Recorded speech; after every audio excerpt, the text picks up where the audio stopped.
Ya, Donald Trump kembali menyentil Jerome Powell dan memberikan pernyataan bahwa seharusnya Jerome Powell sedikit memiliki keberpihakan untuk menurunkan suku bunga lagi karena ini momen yang tepat untuk penurunan suku bunga dari Federal Reserve dengan adanya ketidakpastian yang ada di ekonomi. Dan sentilan Trump ini memicu ketidakpastian global karena posisinya seharusnya independen malah terancam. Bahkan presiden saja tidak bisa memberikan seperti apa harusnya the Federal Reserve memutuskan penerapan suku bunga. Di kesempatan kali ini saya akan menyampaikan kepada Anda drama tak berakhir Trump versus the Fed dulu dipilih kini dibully. Kita lihat runtutan demografisnya. Presiden Amerika Serikat Donald Trump kembali melontarkan kritik keras terhadap kebijakan moneter yang diterapkan oleh Federal Reserve. Kritik tersebut kembali mencuat seiring dengan ketegangan yang semakin meningkat antara Trump dan Ketua The Fed Jerome Powell. Kritik Trump kali ini difokuskan pada keputusan The Fed untuk tidak menurunkan suku bunga lebih cepat, meskipun negara-negara besar lainnya seperti Bank Sentral Eropa sudah memangkas suku bunga secara signifikan.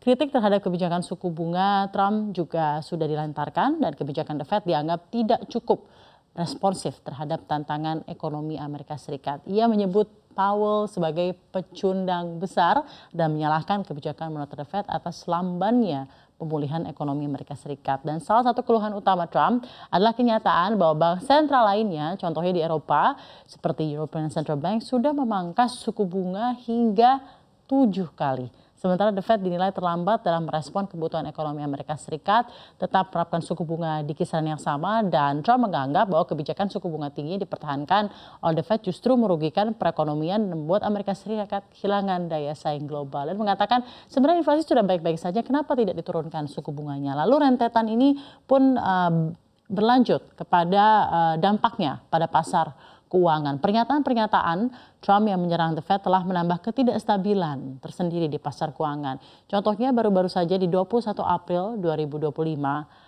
setelah serangan terbaru Trump terhadap Powell dan sentilan perkataan Trump terhadap Powell, indeks Dow Jones turun 1.000 poin dan S&P 500 mengalami penurunan hampir 3%. Nah, ketidakpastian yang ditimbulkan oleh kritik-kritik tersebut membuat pasar saham bergerak sangat volatile dan mencerminkan betapa besar sebenarnya dampak pernyataan Trump terhadap kepercayaan investor terhadap kebijakan moneter Amerika Serikat. Kita lihat di sini bahkan dari 38.170,41 in the past 5 days ada penurunan sebesar 2.375 poin atau harus terkoreksi dalam di 5,86%.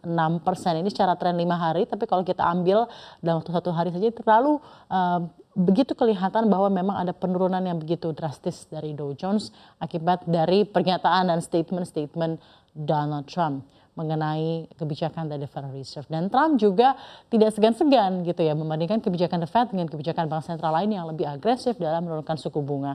Ia sering menyebutkan bahwa bank sentral besar lainnya seperti ECB dan Bank of Japan sudah lebih cepat mengambil langkah pemangkasan suku bunga untuk mendukung perekonomian mereka. Trump juga mengkritik The Fed itu tuh dianggap tidak cukup mengambil tindakan yang tegas dan menyebut kebijakan suku bunga yang dijalankan oleh The Fed sebagai sangat merusak bagi perekonomian Amerika Serikat. Jadi menurut Trump saatnya ada pelonggaran moneter agar ekonomi growth bisa terjadi lagi. Tapi Powell masih terus menahan. Itu dari sudut pandang keduanya. Nah, seperti apa respon dari Jerome Powell dan juga the Federal Reserve? Kita lihat bersama.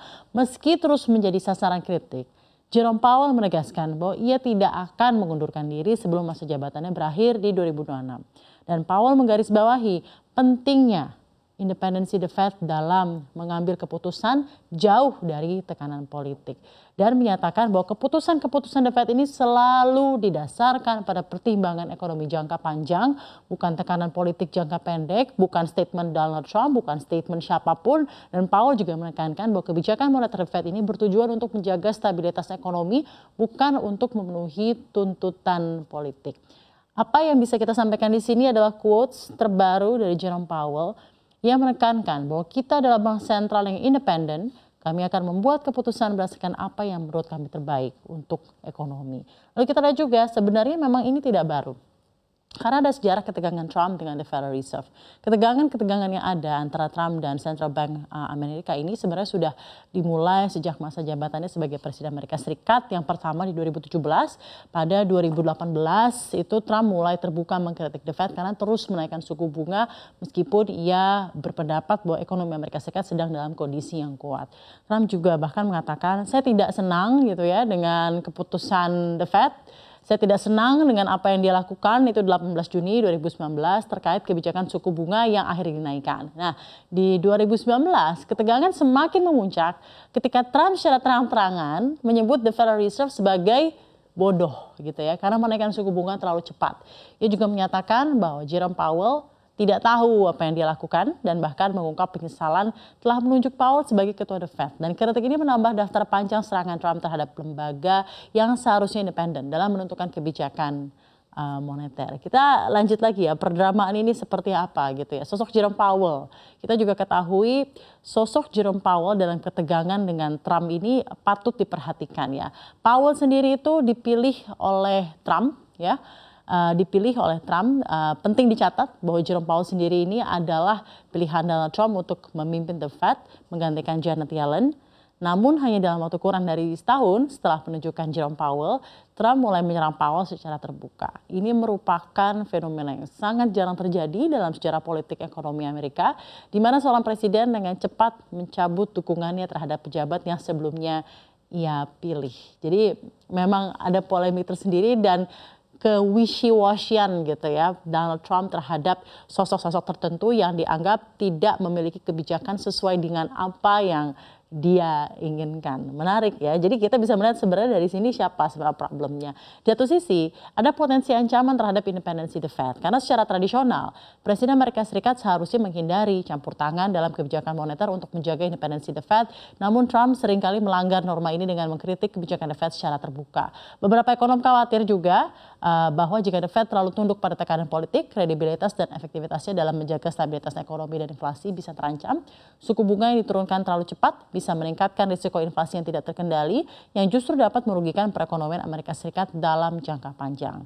Dengan ketegangan yang terus meningkat ini, masa depan hubungan antara Trump dan the Fed tetap menjadi perhatian besar bagi para pelaku ekonomi dan investor di seluruh dunia, dan tentunya kita harapkan seperti yang disampaikan oleh Donald Trump pada 23 Januari ketika 3 hari setelah terpilih, saya tahu suku bunga lebih baik daripada mereka, dan saya tahu itu tentu saja lebih baik daripada orang yang terutama bertanggung jawab membuat keputusan itu atau Jerome Powell. Jadi ada sedikit kenyinyiran, banyak sentilan dari Trump mengenai Jerome Powell, tapi sebenarnya ini adalah dinamika yang terjadi di antara pembuat regulasi yang ada di Amerika Serikat.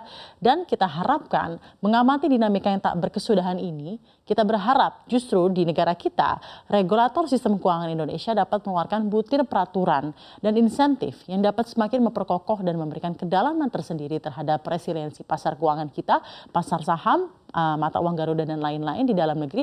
Karena sepertinya ketidakpastian dan dinamika global yang terjadi masih akan terus berlangsung, pemirsa.